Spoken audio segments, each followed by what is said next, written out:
Good morning. Today on Legal Docket, unreasonable search and seizure meets the cloud. The High Court considers a case that could expose to government searches nearly everything Americans store online. So it seems to me if you're going to accept that argument, then that is really the end of the Fourth Amendment for any private document you're storing with Google. Also today, the Monday Moneybeat, the economic value of the Trump-Xi summit in Beijing. David Bonson is standing by. Later, the world history book, How a Half-Eaten Pizza Gave Rise to a Popular Video Game. He developed the game on one concept, and that was eating.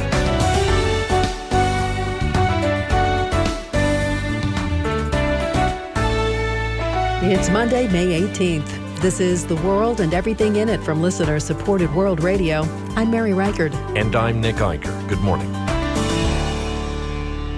Up next, Kent Covington with today's news. A drone struck the United Arab Emirates' only nuclear power plant on Sunday. No one immediately claimed responsibility, nor was anyone blamed right away. But Iran has regularly targeted the UAE as a regional U.S. ally. That comes amid stalled peace talks between the U.S. and Iran. President Trump warned, his words, better get moving fast or there won't be anything left of them. Tehran fired back, saying its military, quote, fingers are on the trigger.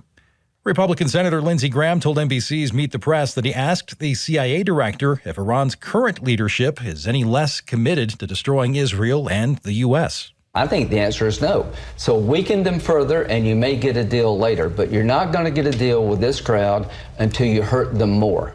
With November midterms approaching, Iranian officials may be betting that political pressure could force Trump to back down.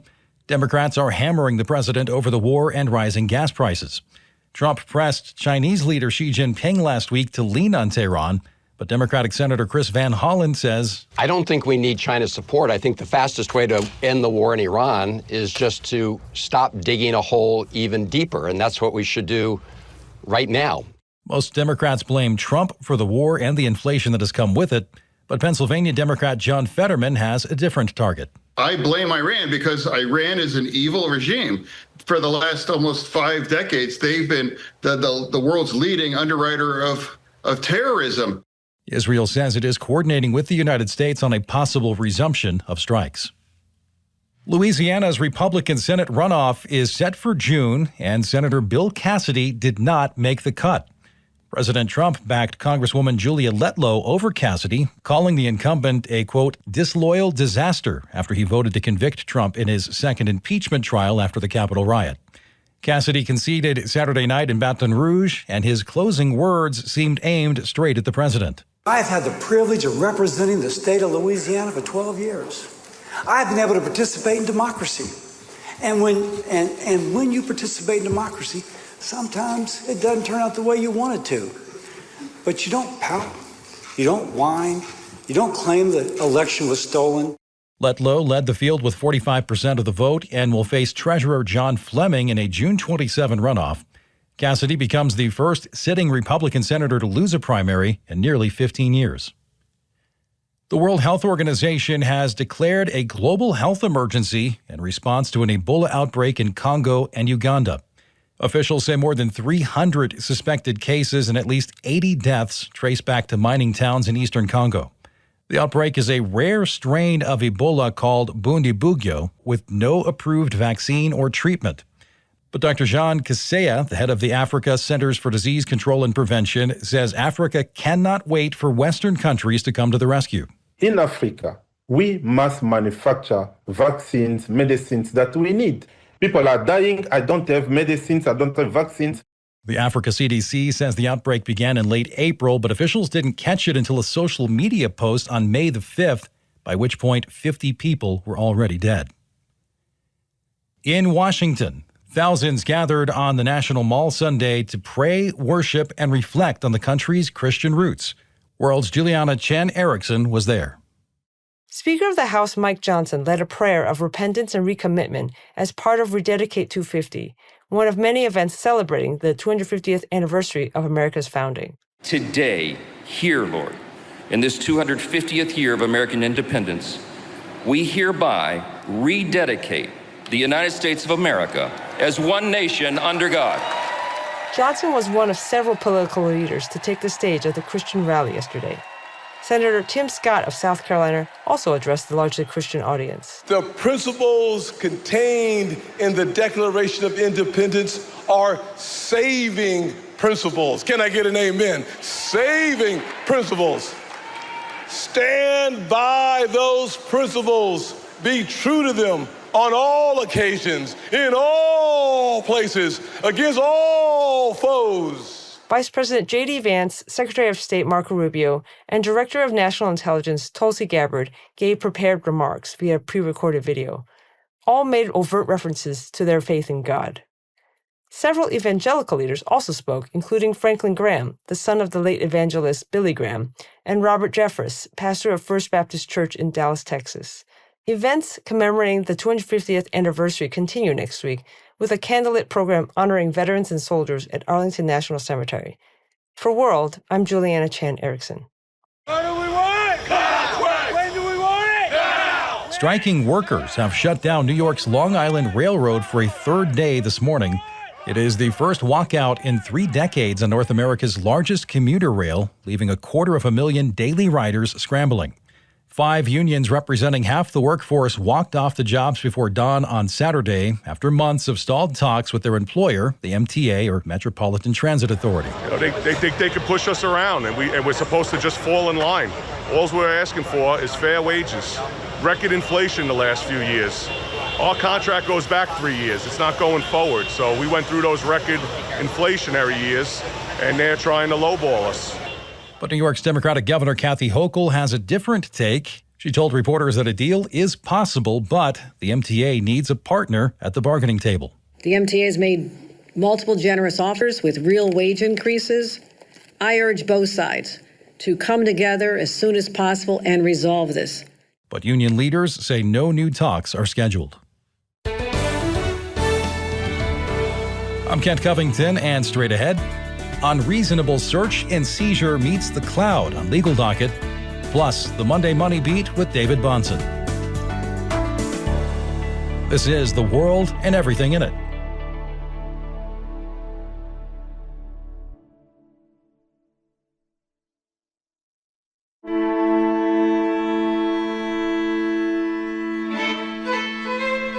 It's The World and Everything in It for this 18th day of May, 2026. We're so glad you've joined us today. Good morning.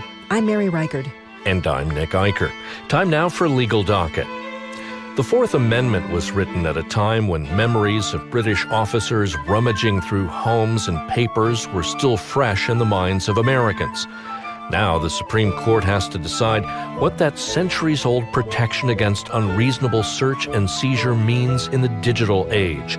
The question in this case, when police ask a massive tech firm for location data on every person near a crime scene, is that legitimate police work, or is it the modern equivalent of handing the redcoats our phones and passwords? Here are the facts in Chatry v. U.S.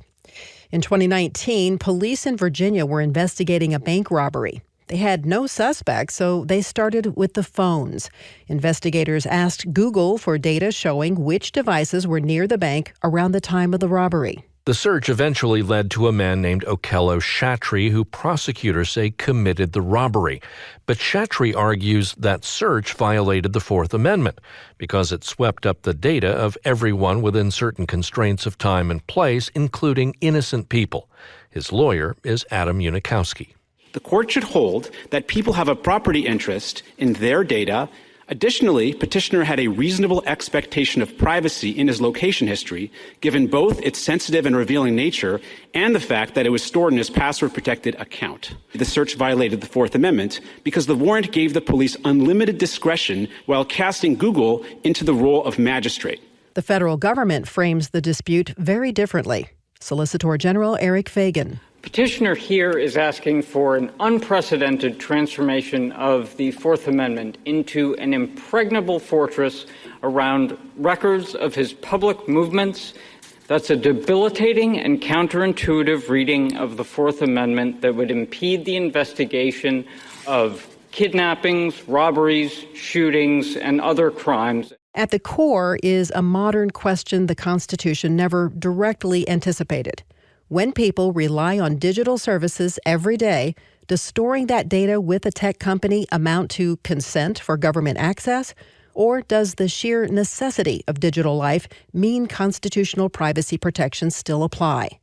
Chief Justice John Roberts jumped in with Shatry's lawyer. If you don't want the government to have your location history, you just flip that off. You don't have to have that feature on your phone. So what's the issue? I take the point that you can flip it off, but I guess I just don't agree that one should have to flip off one's location history as well as other cloud services to avoid government surveillance. I mean, by the same token, you don't have to send email. You can flick that off as well, but that doesn't imply that you're implicitly consenting to the government searching one's email. Justice Samuel Alito wondered why this case was even at the High Court at this point. Mr. Unikowski, I'm struggling to understand why we are hearing this case, other than the fact that at least 4 of us voted to take it. 14 of the 15 judges on the en banc Fourth Circuit voted to affirm. 9 relied on the good faith exception. Unless you think that we are going to say no reasonable officer could believe that this was a valid warrant, what you're asking for is an advisory opinion. This involves a Google feature that it doesn't exist any longer. What Alito is saying is Google no longer stores location history that way. Instead of keeping massive centralized records in the cloud, much of that data is now stored directly on users' devices, and that makes broad geofence sweeps harder to carry out. Still, Shatry's lawyer argued the constitutional question remains urgent because police used these warrants thousands of times and because the court's reasoning could affect access to many other kinds of cloud-stored data. But several justices seemed more interested in the broader constitutional question. When people rely on digital tools every day, how much privacy do they actually surrender? Justice Amy Coney Barrett took a wider view. Putting aside that this wasn't a password-protected account, taking out of the fact that Google had the right to use this for advertising purposes, right? I mean, this was a few hours and it was a public location, and nobody has a reasonable expectation of privacy in their public observable movements. But Justice Sonia Sotomayor pointed out how embarrassingly modern phones track some people's lives. Regrettably, because people take their phone now everywhere, including, I suspect, some people to the bathroom, you really have no idea what information, private information, because it'll follow you to a brothel, it'll follow you to a cannabis shop, it'll follow you to just about anywhere where there's a reasonable expectation of privacy, correct? Yes. Shatry's lawyer warned that the case reaches beyond location tracking. If simply using digital services wipes away privacy protections, he argued, then nearly everything people store in the cloud could become fair game for government searches. It was here that the argument really escalated. If the simple act of sharing data with Google so that you can use that technology counts as consent, then what about everything else in the cloud? Justice Neil Gorsuch. So if we were to rule that there was a voluntary exposure here to Google that allows the government unfettered access to it, that ruling would pertain equally to email. That's correct. Essentially, all of your data on the cloud, which is kind of all of your data, if you use a computer, would be exposed to government searches without a warrant. Justice Alito brought things back to personal responsibility. He not only turned it on, but had he read his contract with Google, he could see that Google retained the right to turn this information over to law enforcement if it thought that that was appropriate. That is the same provision that exists for everything that you store in Google servers, including email and documents and everything else. So it seems to me if you're going to accept that argument, then that is really the end of the Fourth Amendment for any private document you're storing with Google. Justice Elena Kagan posed a hypothetical as a potential fix. Suppose Google put that warning in red and it flashed a lot and it was totally noticeable. You know, we can give this to the government. Would that make a difference? Unikowski said not necessarily, because privacy expectations cannot just depend upon warnings like that. As for the government, it argues this was not a dragnet at all. Users opted to use location services. It was a targeted search with only 19 devices identified, and that was narrowed down to 3 from a very short time frame and a tiny geographic area. Not only that, but some crimes would go unsolved without geofence warrants, such as the hit-and-run death of bicyclist Pamela Morehouse in California. That case had little evidence until Geofence identified a suspect who had lied to police. In this exchange with the government lawyer, Chief Justice Roberts spotted a downside risk. What's to prevent the government from using this to find out the identities of everybody at a particular church, a particular political organization?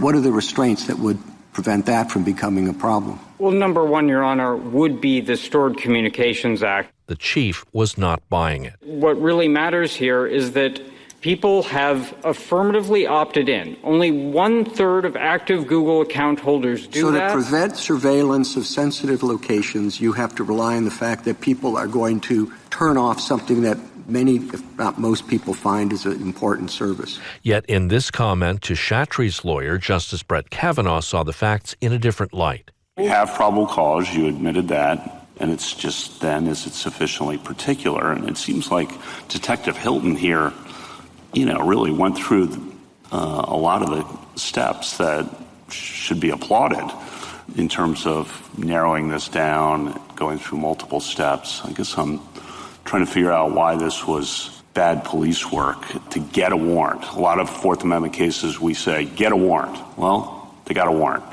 Google is not a party to this lawsuit, but it did file a friend of the court brief that provides additional information.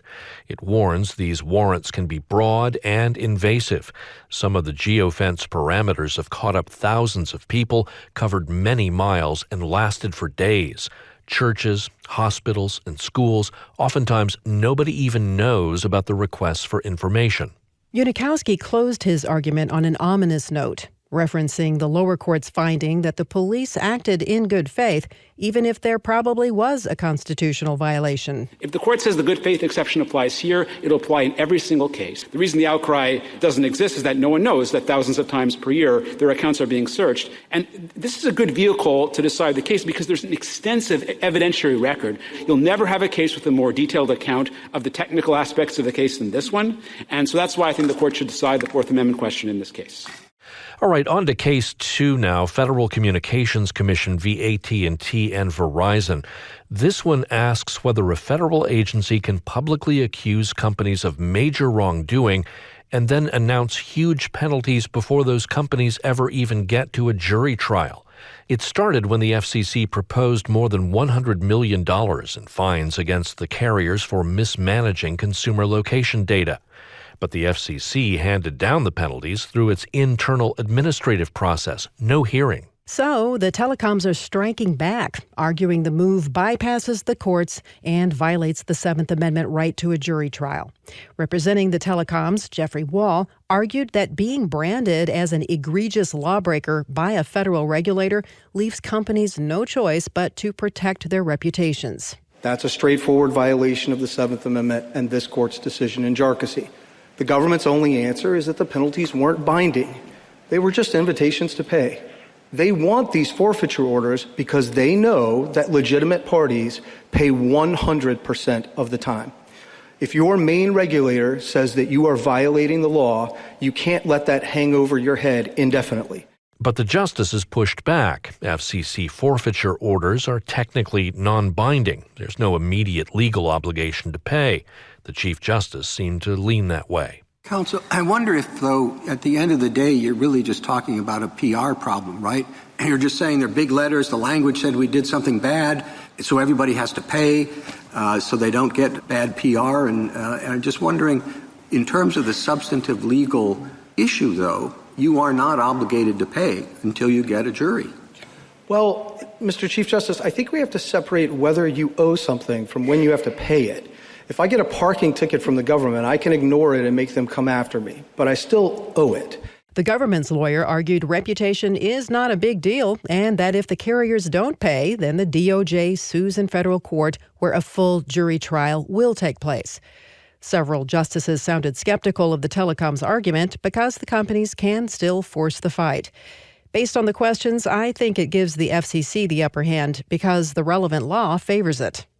Well, the Supreme Court handed down 2 opinions last week. We will briefly summarize both of them. First, in Montgomery v. Caribe Transport, a unanimous court ruled that a man injured in a truck crash can continue his lawsuit against the freight broker that hired the trucking company. Sean Montgomery was injured in that truck crash. He argued that the broker hired an unsafe trucking company with a poor safety record. Lower courts threw out the lawsuit, but the justices said that a federal transportation law includes a safety exception that allows states to regulate motor vehicles, including negligent hiring claims. Finally, now another unanimous decision in Jules v. Andre Balazs Properties. The Supreme Court said that if a case starts in federal court and is paused for arbitration, the court still has power afterward to confirm or cancel the arbitration result. And that's this week's Legal Docket.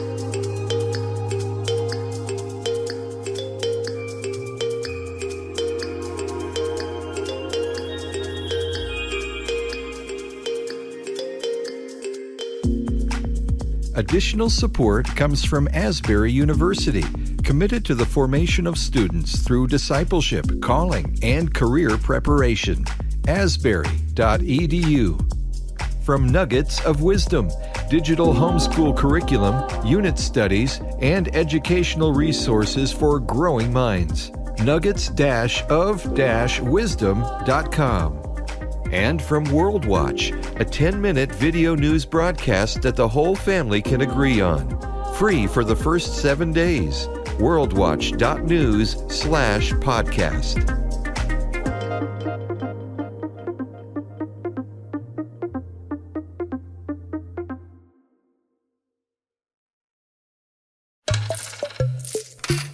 Coming up next on The World and Everything in It, the Monday Moneybeat. Time now to talk business markets and the economy with financial analyst and advisor David Bahnsen. David heads up the wealth management firm, the Bahnsen Group, and he's here now. Good morning to you, David. Well, good morning, Nick. Good to be with you. Well, a big summit week in Beijing last week. President Trump coming home saying fantastic trade deals, lots of good imagery, good feelings, nice meals, I assume. When you strip all of that away, though, David, what do you think was actually accomplished? Well, I think 2 things. I think, number one, that we don't really know, because if there were certain geopolitical things as it pertains to China's efforts with Strait of Hormuz and Iran, and including ongoing issues with Russia, Ukraine, I don't think that we are going to hear about that. And then I think that the other side of it is more or less the press accounts, that it doesn't appear there was much done on the economic side. That, announcing that if I have a nickel for every time I've heard they're going to buy more soybeans, that I don't know how many soybeans a country needs and how many we have to sell, but I've been hearing this for 10 years. And I get it, because it is certainly one of the few agricultural commodities we have that we can sell to them. But, the Boeing airplane thing seems to have been a disappointment. I think people thought they were going to commit to buying more. But I think it was mostly a setup, Nick, for when President Xi comes to the U.S., I believe that's in September. I think that's probably going to end up being the more substantive summit. And this seems to have been mostly relational. Now, people could say, no, we really wanted to decouple from China. And I think that's fine, but that isn't happening. The president clearly has backed off of that. They're looking to sell more and buy more, not decouple. And this appears to have been a positive meeting. Yeah, okay. And that was my follow-up, David. What do you think the expectations were going in? And could it be that maybe because the summit didn't blow up, or the two of them didn't get into an argument, at least an argument that we saw, that just by itself is a good thing? Well, I think that the whole relationship right now centers around the fact that we are basically trying to figure out what the trading partnership is going to look like for the decade ahead. And that there is a desire for the U.S. to not alienate China, and yet for us to somehow be able to get a little more sovereignty over our critical minerals and other critical infrastructure components, including semiconductor. I do the economic side. The geopolitical side is very hard for me because I am fascinated by it. I study it, and I talk to a lot of people I trust. But I want to stay humble because I know what I know and I don't know what I don't know. But I will say this. I don't think that the current administration is as concerned with Taiwanese independence as they are with making sure that the U.S.'s semiconductor interests are protected before whatever happens with China and Taiwan happens. In other words, I think that our strategic imperative right now is more focused on us getting more domestic control over semiconductor manufacturing than it is whatever is going to end up happening. I don't want to be cynical and say, let us get our semiconductors out and then you can go have Taiwan. I don't think that's the case. And I also am not one who believes it's true that China wants to go imminently take Taiwan either. I think China is benefiting a great deal from having stabilized their bond market and their currency. The U.S. would have done very well to have had China's bond market and China's currency over the last 10 years. I hate to say it. Yeah.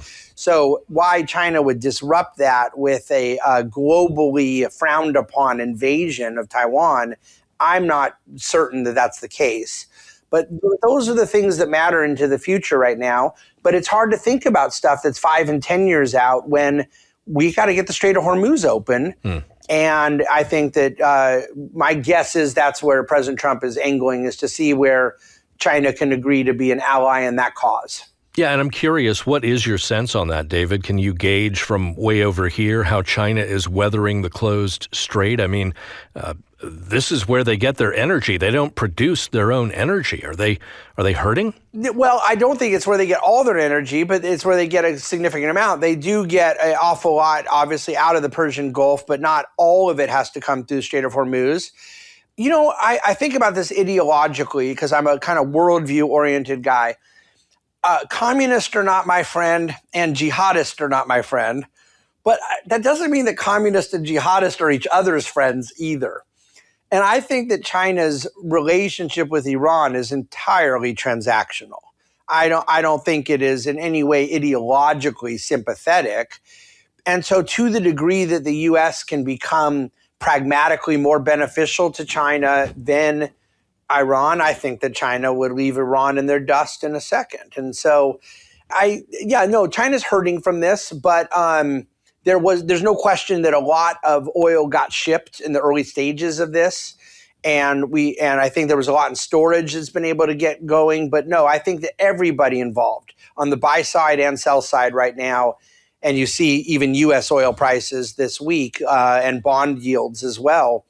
We're at the point now where kind of continuing to say wink, wink, nod, nod, we got this. It's about to people need to see this strait opened up. Right. David, I'd like to touch on interest rates before we go, but before we leave China, is there one final takeaway to add on the summit? Well, last thing I'd say, Nick, is that you look back a year ago, we were threatening 145% tariffs. And now they got children dancing and they're talking about how beautiful the flowers are and stuff, right? Things have moved a lot. I think a lot of that is what I refer to as market discipline. That China is well aware that markets, both U.S. stock, bond, currency, financial markets, discipline the president, that some of his threats of a year ago are a little less efficacious now than they were. And I think China knows that. Mm-hmm. And we'll see where final deals end up going. But as I said before, I think it's going to result in more trade with China, not less. All right. So Kevin Warsh is now taking over as chairman of the Fed. And I took a peek over at the CME Fed Watch to find out if there's any change to the interest rate indicated. And it appears that it's actually going the other direction, up, not down. Does that come as a surprise to you?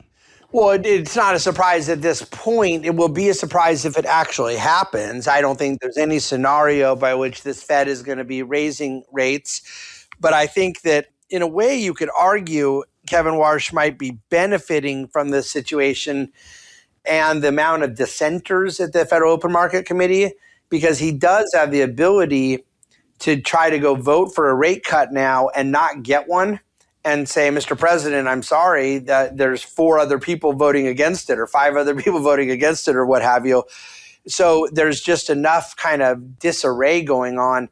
let's talk about interest rates in two ways real quick. The long end of the bond curve skyrocketed this week, and not just in the US, but globally. That's Strait of Hormuz oriented. That's global disruption. UK, EU, Japan, you saw bond yields going up at the long end everywhere, and then it happened in the US. And for the first time in a while, it got well above 4.5%. So nothing, brutally high, but I mean, it moved 20 basis points on the week. The short end you're referring to about what the Fed funds rate can control, you're exactly right that the futures market at CME is buying contracts based on no cuts and even a small possibility of a hike. And I think that the markets now have to get Kevin Warsh in and hear him talk. He's only been talking as a candidate and doing the highly, politically sanitized Senate confirmation rhetoric. Once he gets in with his colleagues and makes an argument and makes a vote and does a press conference, then markets can see what his posture is. And it's not really about the very next meeting, but the meeting or two after that. Everyone can look at it the way it is now, but if you get one bad unemployment number, that's going to change the narrative significantly. Right now, everyone's saying, hey, the jobs thing has gotten a little bit better and the price issue has gotten worse. Why would you be talking about cutting rates? But the data tweaks in this stuff can turn very quickly. So I'm not at all convinced that we won't be getting another rate cut by the end of the year. But I'm not, let's put it this way, I'm not buying Fed funds futures contracts, so. All right, David Bahnsen is founder, managing partner, and chief investment officer of the Bahnsen Group. He is a writer for World Opinions, and he writes each week at dividendcafe.com. His current Dividend Cafe expands on the conversation that we had last week here about the U.S. debt. So if you'd like a deeper dive on that, we've got a link to it in today's program transcript, or you can just sign up and have them send it to your email inbox. That is the easy way to go. David, I hope you have a great week. Thanks so much, Nick.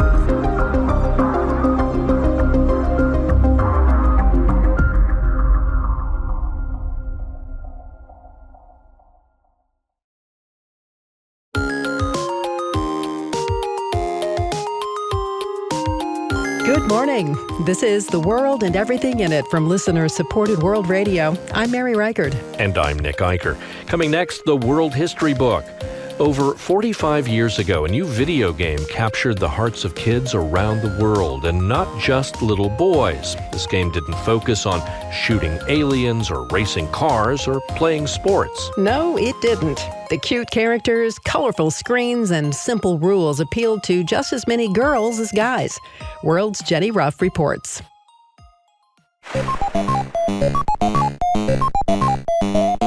Step inside the 45 years of Pac-Man exhibit at the Paley Center for Media in New York City, and it's as if you're living inside the iconic video game. When we walk in, it feels like you're going through the Pac-Man maze. Paley Center spokesperson Teresa Brady says the exhibit celebrates the game that debuted in Japan on May 22, 1980. Pac-Man was invented by a Japanese game designer in his mid-20s. That's Ron Simon, head curator for the Paley Center. His name was Toru Iwatani, and he wanted to create a game that everyone could play. Iwatani came up with the idea of Pac-Man after he saw a pizza with a single slice missing from the pie. That image inspired the main character, a yellow disc with an open mouth. He developed the game on one concept, and that was eating. That Pac-Man, to keep living, had to keep on eating these pellets and escape the ghost. Iwatani originally named his video game Pac-Man, a play on the Japanese phrase paku paku, which means flapping one's mouth open and closed quickly, like when eating fast.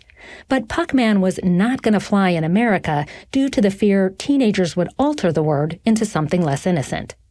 The game is simple. Players move Pac-Man through a maze where he gobbles up the pellets, the bunch of small white dots. Pac-Man must avoid 4 ghosts, nicknamed Blinky, Pinky, Inky, and Clyde. If a ghost catches Pac-Man, he shrinks and dies.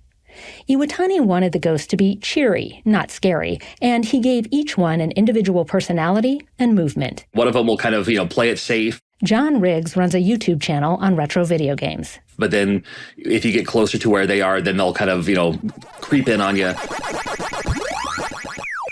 For Riggs and many other American kids of the 80s, their experience with Pac-Man was through the at-home Atari console. Riggs was 4 years old the day his dad came home with one. And I remember thinking to myself, oh, so do I have to put quarters into it to play it at home? The Atari version, it was like, microwaving leftovers to play the at-home version of these great arcade games. They still had the 4 ghosts, and it's still the same premise where you're running around this maze to eat all these, I think the Atari called them wafers because they were flat. Still a bestseller.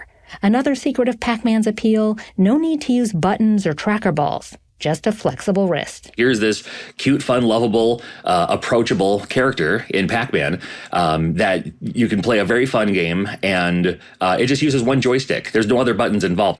Pac-Man expanded into a bunch of variations. At the Paley Center exhibit, Brady encourages visitors to experience the game of their choice hands-on. Come over here, we have different Pac-Man games.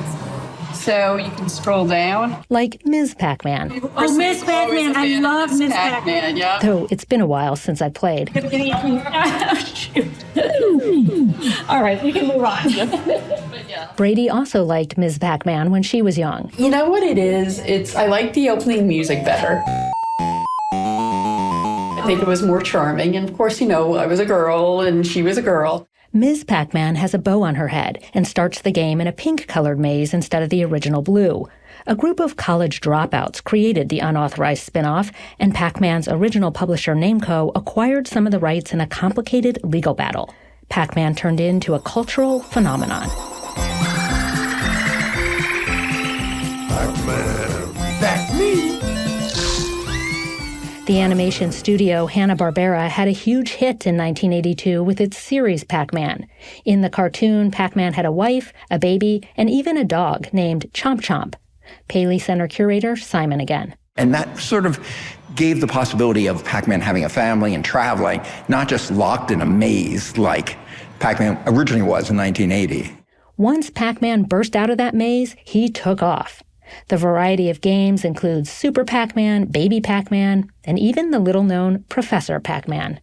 Pac-Man merchandise ranged from metal lunchboxes to packets of trading cards, complete with a stick of pink bubblegum. It inspired cereal, board games, and a hit song. I got a pocket full of quarters and I'm headed to the arcade.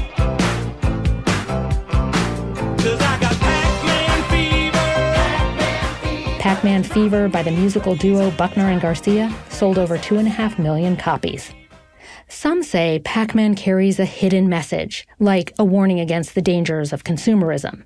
Riggs again. Yeah, have to eat all the dots. I've heard all the stories where I think people find something, even as innocent as Pac-Man, however innocent that can be. Yeah, you can twist it any way you want. I don't believe in any of those things. Neither does Simon. Well, I think it's just a fun game where you just have to continue to eat to stay alive. It's almost very much like what it means to be a human. Any person, young, old, you just have to eat and continue to move, watch out for the obstacles, and then you thrive for another day. At its core, it does have something very human about this video game. Pac-Man just may be one of the more fun reminders that everyone needs their daily bread. That's this week's History Book. I'm Jenny Ruff.